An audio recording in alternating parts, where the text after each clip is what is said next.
Coucou les créatifs, j'espère que vous allez bien.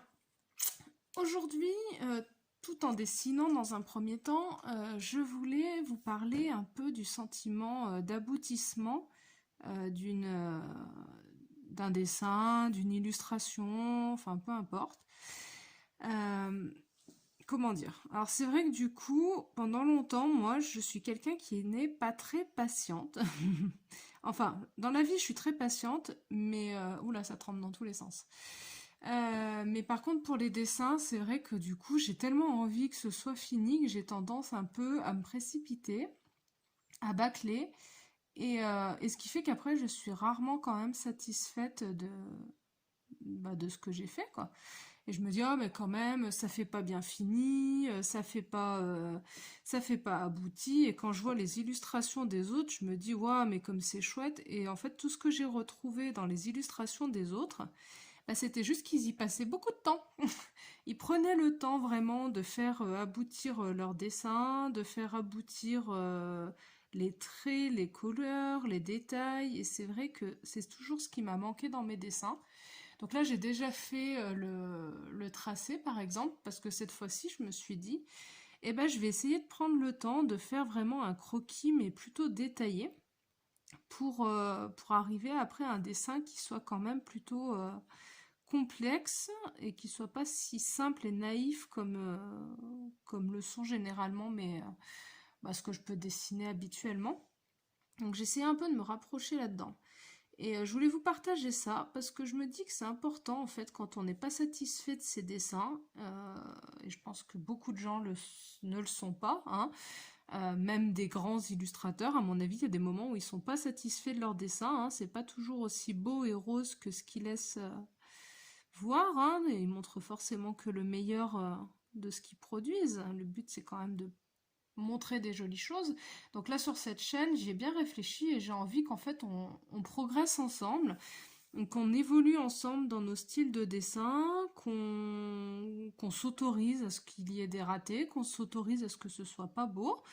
Et voilà, donc c'est avec plaisir que j'aimerais voir aussi ce que vous pouvez faire, hein, si vous avez des comptes Instagram, si vous avez des liens vers des sites où on peut voir un peu ce que vous faites, ce sera avec grand plaisir parce que j'aime beaucoup quand même l'idée de pouvoir partager. Cette chaîne, je la veux quand même assez communicative.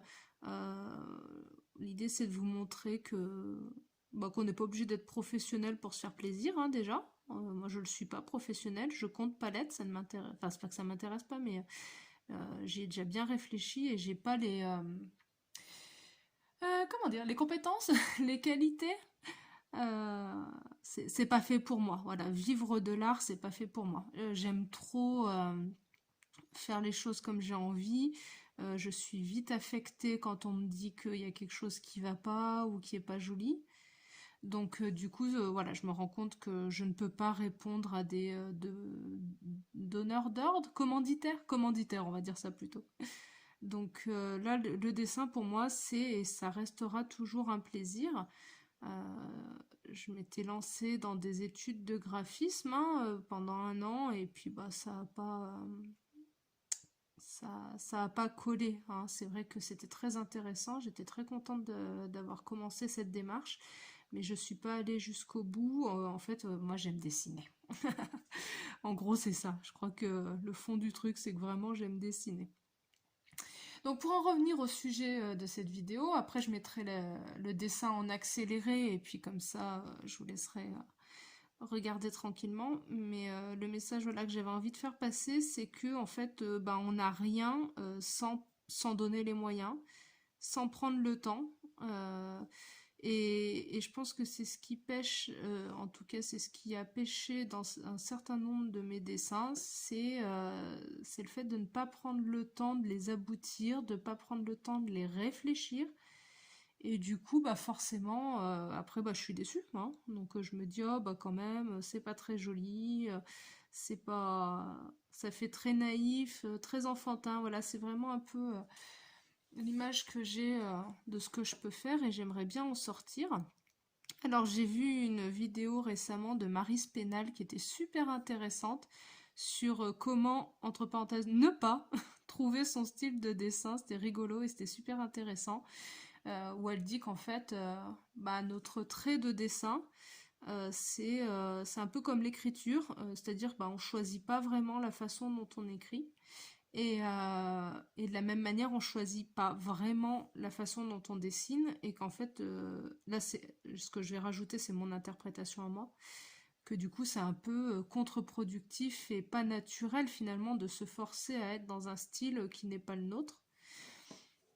Voilà, ce cheminement, ça a commencé avec Linktober, où je me suis lancée dans quelques petits dessins qui n'étaient pas du tout aboutis, que j'ai fait rapidement pour pouvoir publier à peu près une vidéo par jour. Donc c'était super, je suis ravie de pouvoir de l'avoir fait.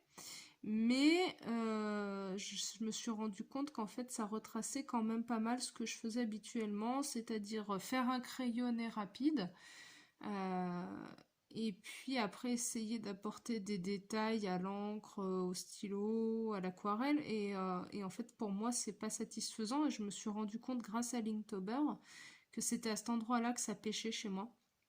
C'est-à-dire que je préparais pas assez mes dessins, je savais pas trop où est-ce que je voulais aller, et,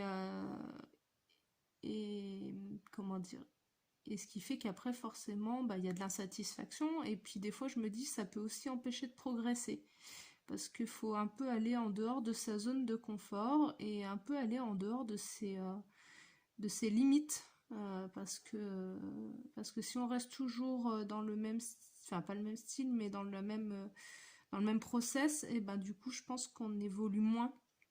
Là il y a vraiment moyen en se dégageant du temps, parce que de toute manière pour apprendre à dessiner je pense qu'il faut du temps. Il faut dessiner régulièrement, il faut regarder un peu ce que les autres font, il faut pratiquer. Je pense que le principal, c'est la pratique. Et puis, aller dans des endroits où on n'a pas l'habitude d'aller, de faire des choses qu'on n'a pas l'habitude de faire.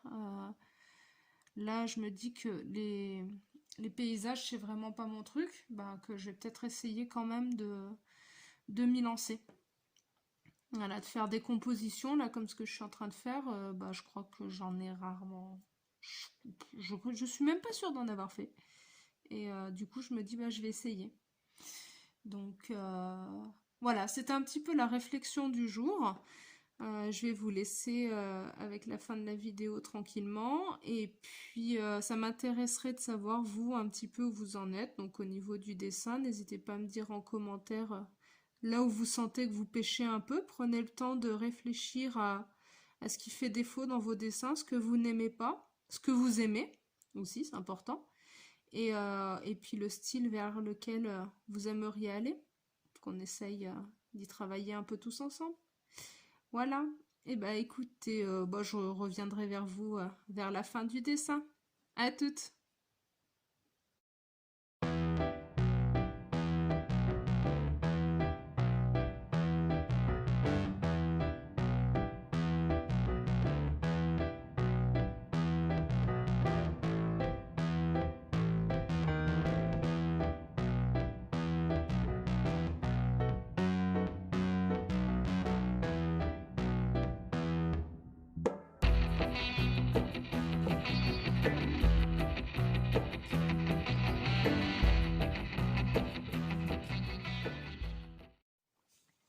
Voilà, donc le premier jet est fait. Donc là, je vais attendre que ça sèche et puis je gommerai les traits de crayon après. Ce que je vais faire, c'est qu'en fait, au départ, j'avais réfléchi, je voulais faire un peu des effets avec un stylo très fin. Donc là, j'ai tout fait avec les Faber-Castell Faber-Castell en taille M. Alors c'est vrai que j'en ai dit du mal dans mes anciennes vidéos. En fait, je pense que c'est que je les utilise pas bien, parce que bon, le rapport qualité-prix est quand même super intéressant. Et c'est vrai que là, par exemple, j'ai pris une feuille extrêmement lisse, parce que je sais pas si je vais pas faire le tour avec un feutre à alcool, que je maîtrise pas du tout, donc j'ai peur de tout ruiner, mais c'est pas grave, on est là pour faire des essais. Et en fait, là-dessus, ça va nickel, c'est vrai que ça glisse, c'est super. Donc là, j'ai pris du M. J'ai pas pris du B parce que le B est quand même vraiment très très épais. J'aurais pu l'utiliser pour faire certaines zones d'ombre, mais comme la pointe est un peu abîmée, je pense que si je dois faire des zones d'ombre, je prendrai le M. Je sais pas si ça va être dans l'ordre pour vous ou pas, dans le sens. Voilà. Bon, je le mets dans les deux sens au cas où. Je sais pas si je vais tourner la vidéo. Et donc là, bah, je vais prendre le même, mais en XS, pour vraiment faire un petit peu les détails de chaque pétale. Et c'est ça, voilà. C'est vrai que là, j'aurais eu tendance, par exemple, à me dire, bon, bah allez, c'est fini. D'ailleurs, j'ai oublié des traits. Hop. C'est fini, j'arrête là. Sauf qu'en fait, le style que j'ai vu sur une illustratrice qui m'a attiré l'œil était beaucoup plus abouti. Alors, ce que je vais faire là, c'est pas de la copie de style. Enfin, je vous montre, hein, j'avais déjà fait précédemment des choses un peu dans ce style-là. C'est-à-dire de rajouter des traits extrêmement fins.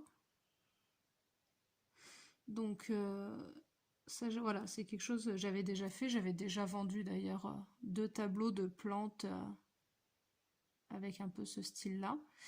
Donc c'est à force de recherche que j'ai pu trouver un petit peu des inspirations. Mais au départ, c'est vrai que ce système de faire des petits points, des petits traits, c'est quelque chose que j'avais déjà essayé et qui me plaisait beaucoup, justement. Donc là, l'idée, c'est un peu de reproduire. Donc en fait, voilà, pour se nourrir un peu l'esprit, pour se dynamiser et trouver un petit peu comment dire, des axes de travail, hein, on va dire ça comme ça, pour progresser, bah, c'est vrai que c'est hyper intéressant d'aller regarder un petit peu ce que font les autres, pas de les copier, hein, c'est pas l'idée. L'idée, c'est quand même de garder chacun son style, chacun ses thématiques. C'est vrai que moi j'adore, voilà. Les portraits et les fleurs, c'est vraiment mes deux domaines favoris. Après, après, les paysages, comme je vous le disais, pas du tout. Alors là, mais je vais en faire parce qu'il faut effectivement, comme je vous disais, aller un petit peu en dehors de ces sentiers battus. Donc je vais essayer d'en faire. Et puis les animaux, je maîtrise pas du tout. J'ai déjà essayé de faire plusieurs fois mes chiens, mais les pauvres, s'ils étaient capables de me dire, ils me diraient qu'ils se reconnaissent pas. C'est sûr. Donc voilà.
Donc j'ai fini d'ancrer tout ce que je voulais ancrer et le final n'est pas du tout, du tout ce que j'avais en tête. C'est-à-dire que là je trouve que ça fait quelque chose de très, très lourd, très old school, ce qui n'était pas mon objectif, hein. Moi, je voulais quelque chose de plutôt romantique et délicat. C'est pas grave, ça me déplaît pas, mais c'est pas ce que je voulais. Du coup, je vais essayer de faire le contour avec un feutre à alcool, un graphite, hop, je sais pas dans quel sens, sachant que je les maîtrise pas et qu'il va sûrement y avoir plein de belles traces de partout, mais c'est pas grave.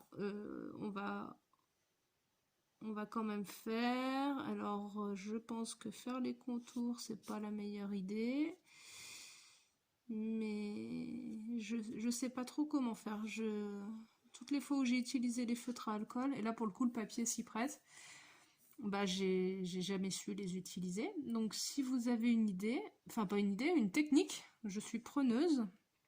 Alors je crois qu'il faut passer peut-être des fois plusieurs fois au même endroit, je sais pas trop. Bon, écoutez, on va faire du coloriage, hein, et puis on verra ce que ça rend. Voilà, hein, il y a plus que ça à faire. J'aurais peut-être dû faire juste les contours. Bon, trop tard. Bon, bah, vous le saurez d'avance que c'est moche, hein.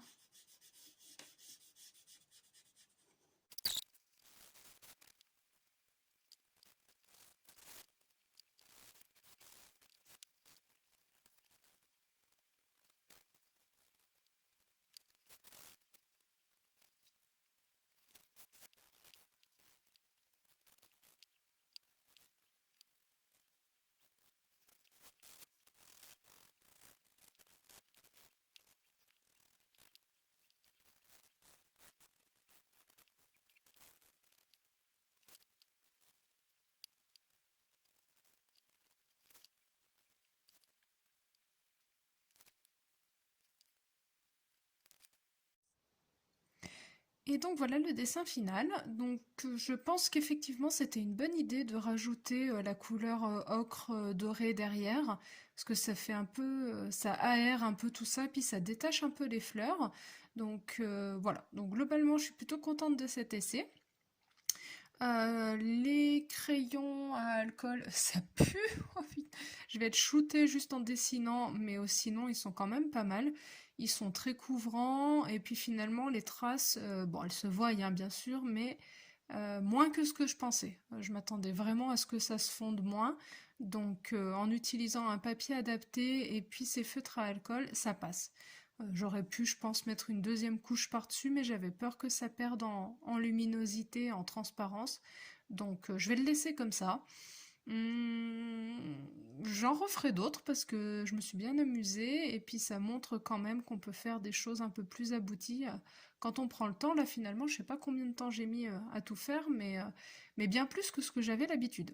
Donc voilà, et ben je crois qu'on a fait le tour, donc je vous souhaite une bonne journée à tous, à vos pinceaux, à vos stylos, et puis à tout bientôt. Bye bye!